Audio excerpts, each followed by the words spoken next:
안녕하십니까. 10월 3일 주요 시황을 말씀드리겠습니다.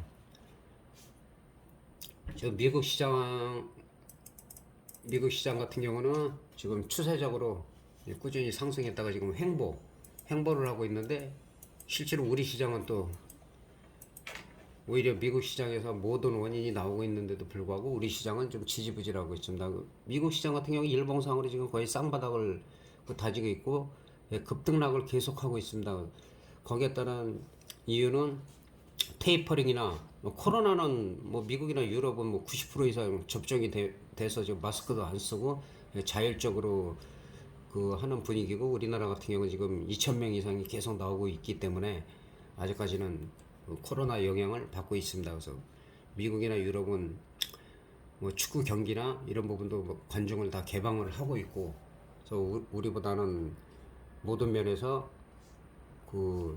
양호한 상태를 유지하고 있습니다. 그러나 다만 테이퍼링이나 미국 채무 불이행 그런 부분에 대해서 지금 하원에서 채무 증액을 해야지 해소가 되는데, 그게 18일 날짜가 18일이지만 그 전에 어떤 호재 같은 게 있으면 급등할 가능성도 있는데, 최근에는 하여튼 급등락을 계속하고 있습니다. 그러나 시장 자체는 좀 안정적이다. 미국 시장은 안정적이라고 볼 수 있습니다. 우리 시장 같은 경우는 사실 추세가 무너졌어요. 현재는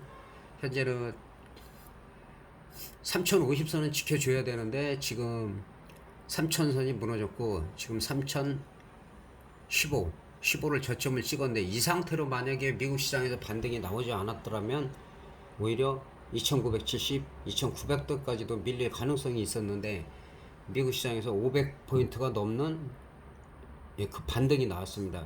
우리나라는 이제 중요한 부분은 월요일날 갭상승을 해서 화요일날 갭상승을 해서 3080에서 3100선을 빨리 회복을 하느냐, 그리고 지난번에 말씀드린 3145에서 3050 이 자리가 지지가 돼야지만 어느 정도 3250 정도로 해서 지수적 반등도 나올 수가 있다. 현재로서는 3100선이나 3150선까지는 지수적 반등도 나올 수가 있다. 근데 문제는 화요일날 갭이 떠갖고 밀리지 않거나 저점인 추세를 이탈하지 않을 때 우리가 추가 상승 여력이 있는 것이고, 개파락한 부분 일단은 3100 정도, 3100선을 빨리 회복하는 게 중요하다는 거. 그래서 미국에서 채무 불이행이나 이런 부분에 대해서 미국 추세가 무너져야 되는데, 오히려 우리나라 추세가 무너지고 있어요. 그거는 원달러 환율의 영향을 많이 받고 있습니다. 테이퍼링을 실시하게 되면은 자금이 회수를 하게 되고, 그러다 보니까 달러를 사재기 하는 사람들이 상당히 많이 늘어나고 있어요. 그 돈을 풀지 않고 있어요. 그래서 그런 부분에 대해서 원화가 약세를 보임으로 해서 지금 시장이 더 충격을 받고 있다. 그래서 그런 부분을 생각을 하면서 매매를 하시는 게 좋을 것 같습니다. 옵션 같은 경우를 보면은 옵션 만기일이 주로는 2주가 남았지만 실제로 공휴일이 많기 때문에 7거래일밖에 없어요. 이 얘기는 상당히 변동성이 클 가능성이 있다는 거. 그런 부분을 신경을 써야 되고, 현재로서는 393이니까 등 가격에서 한 KB 시세로 395 정도에서 형성이 되고 있는데, 지금 이 정도에서 급등을 한다 하더라도 한 등 가격에서 한 5포인트, 5호가 정도 콜 정도는 괜찮고, 갑자기 미국 문제가 해결되면서 급등을 한다 하면은 한 410 정도 같은 경우는 크게 나올 가능성도 있습니다. 그래서 현재로는 너무 지나친 외가격 이런 거 0.08이라든지 0.04 이런 거는 만기 하루 전이나 만기날 공략을 하는 거고, 이런 부분은 크게 터지더라도 늘 말씀드리지만은 이런 데서 수익을 보면 계속 이런 가격만 매매를 하기 때문에 안 된다는 거. 가급적이면 1.0 전후로 해서 여기서 개인들은 매매하는 게 좋다.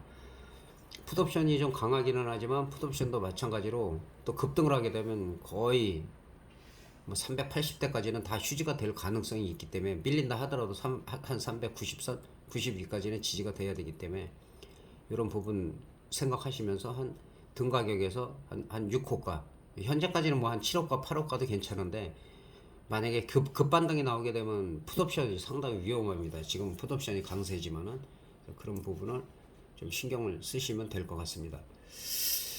아직까지는 옵션이 적극적인 양매수나 오버나잇을 할 단계가 아닙니다. 아닌데 지금 공휴일이 많이 끼고 변동성이 크기 때문에 만약에 양매수를 하더라도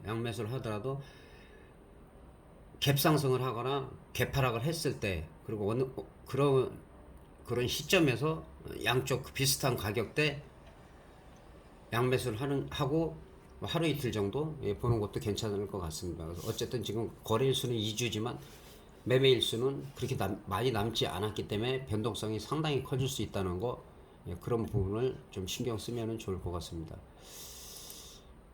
그리고 주식 몇 종목 살펴보도록 하겠습니다. 일단 카카오를 지난번에 개인적으로 문의하신 분이 있는데 구독자분 중에서 제가 11만 4천원에서 11만 5천원은 지지가 돼야 된다. 근데 저점이 얼마냐면 11만 4,500원을 찍고 11만 4,500원을 찍고 지금 12만원 12만원 부근까지 12만 500원까지 반등을 줬어요. 그리고 지금은 이제 거의 횡보라고 볼 수 있어요. 횡보라고 볼 수가 있는데 그동안 카카오가 많이 올라간 점, 급등을 했었던 점, 액면 분할을 한 이후에도 크게 올라갔던 부분, 그리고 시장의 우리 코스피 지수의 약세에 비해서는 그렇게 나쁜 가격대는 아닙니다.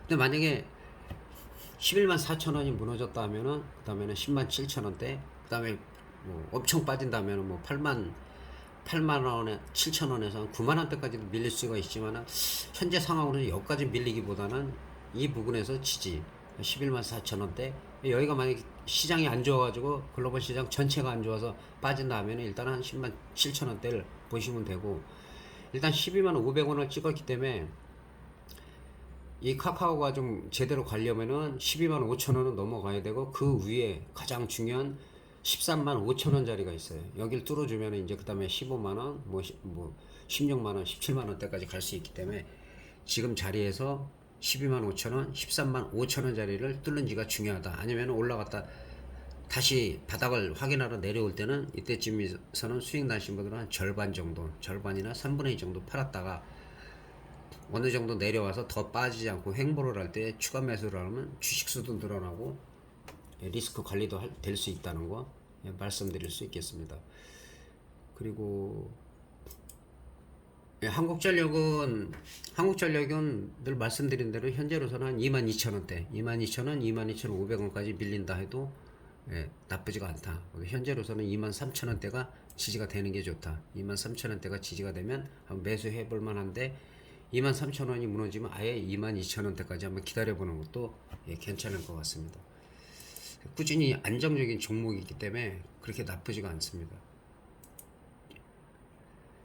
소프트뱅크는 지난번에 구독자분이 질문하셨는데 2785원 지지가 됐을 때 저항선이 이 자리를 말씀드렸죠. 3370원이나 3560원 저항선 딱 찍고 지금 밀리고 있는 상황이에요.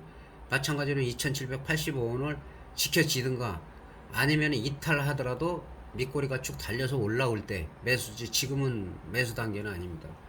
여기가 무너지면 또 2100원대까지 밀릴 수가 있기 때문에 다시 한번 말씀드리지만 가급적이 너무 싼 주식을 하기보다는 그래도 만원짜리, 5만원짜리, 10만원짜리 우량주 위주로 가는 게, 주식수가 많다고 그래도 대부분 금액이 큰 한 주, 두 주를 안 사시려고 그랬는데 이 한 주가 올라가는 거랑 10주가 올라가는 거랑 리스크 차원에서도 훨씬 우량주가 유리하다는 거 다시 한번 말씀드리겠습니다. 그리고 대한항공은 지난번에 우리 일본에 계신 구독자분 이 자리부터 계속 말씀드렸고, 여기서 반등이 나왔을 때 35,100원을 돌파 못하면은 일부 팔고 눌릴 때 눌림목에서 사는 것이 더 현명하다. 한 절반 정도 매도, 딱 거의 근처까지 갔죠. 34,950원 150원 차이로다가 고점 찍고 좀 밀리고 있어요. 이 자리에서 마찬가지로 지금 35,100원을 뚫었을 때 얘는 38,000원, 4만원을 갈 수가 있다. 근데 다시 올라가다가 다시 이번에 35,100원 선에서 뚫지 못하거나 뚫었더라도 윗꼬리가 달렸을 때는 일단은 매도가 맞다. 그리고 다시 저점이 32,000원대나 31,000원대를 확인하고 들어가는 거. 어쨌든 간에 이 부분에서 27,000원대에서 한 34,950 거의 35,000원까지 상승을 했다는 거. 그리고 한두 종목 더 보고 한번 삼성전자 한번 볼까요? 삼성전자도 지금 아슬아슬하네요. 아슬아슬하고 마찬가지로 반등이 나왔다. 이거 항상 기술적 반등이라고 그랬죠. 이거 추세 상승은 아니다. 기술적 반등인데 72,500원 72,500원에 지지돼야 되는데 지금 73,200원이에요. 월요일 정도는 반등이 나올 가능성이 크죠. 그 반등을 지켜주느냐, 지켜주고 개파락한 부분 76,000원대를 빨리 회복을 하느냐가 관건이다. 그리고 78,000원 위로 갔을 때 그 다음에 8만원, 83,000원까지도 한번 시도를 할 수가 있다. 근데 그거를 지금 미국은 충격을 덜 받고 있지만은 미국 시장에서 뭐 디폴트까지 가지 않겠죠. 채무 불이행까지는 가지 않으리라고 보는데 또 세상 일이라는 건 모르니까 미국이 뭐 국가 신용도를 떨어뜨리고 싶지는 않을 겁니다. 그런다고 부도가 나는 게 아니기 때문에 그런 부분은 좀 신경을 쓰시고 그 글로벌 시장의 그 정보라든가 그런 뉴스를 좀 귀를 기울이시면서 매매를 하셔야 될 것 같습니다. 그리고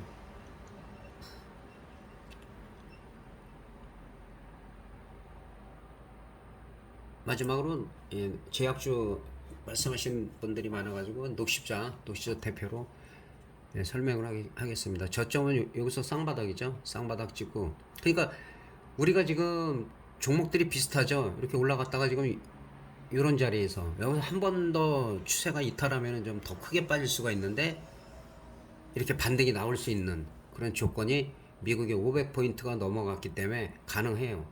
그러나 그 자리를 지켜줘야 된다는 거지. 갭 상승을 했을 때 못 지키고 다시 이탈을 하면은 불안하죠. 그래서 이것도 마찬가지로 기술적 반등이 강했던 것이지 추세 상승은 아니다. 그리고 다시 눌렸는데 그렇게 나쁘진 않죠 지금. 그래서 우량주를 하시라는 겁니다. 예를 들어서 이런 자리에 물려도 한두 번 잘 사면은 평단이 낮아지고 그리고 주식수가 늘어나기 때문에 무조건 자꾸 고점에서 여기서 계속 사기만 하면 안 되고 일부 샀을 때는 수익권에서 오히려 이런 자리에서 샀다 그러면은 사다가도 꼭 이렇게 눌린 먹이 있어요. 그리고 그 다음날 양봉이 나올 때 초기에 들어가줘도 그래도 어느 정도 단타가 충분히 나올 수가 있기 때문에 이런 무거운 종목들은 좀 중장기로 가도 괜찮을 것 같습니다. 일단 4월 초 시황을 이렇게 말씀드리고 좀 여러 가지 좀 제가 좀 바쁜 상황이 있어갖고 일주일에 한번 올리지를 못하고 있습니다.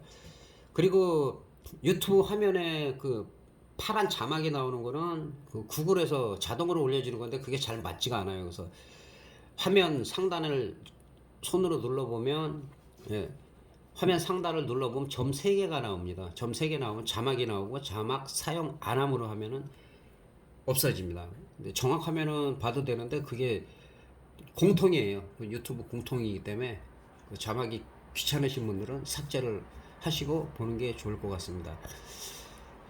자, 만기가 지금 얼마 안 남았기 때문에 다시 한번 말씀드리는데 변동성이 상당히 심하다. 그리고 지금 상당히 위기 같은데 위기 같은 분위기에서는 시장이 급락을 하는 건 아니에요.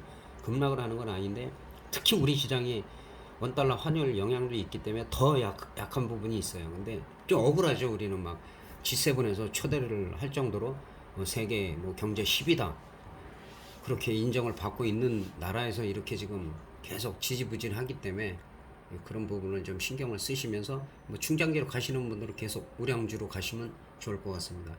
이상 4월 3일 시황을 마치겠습니다. 감사합니다.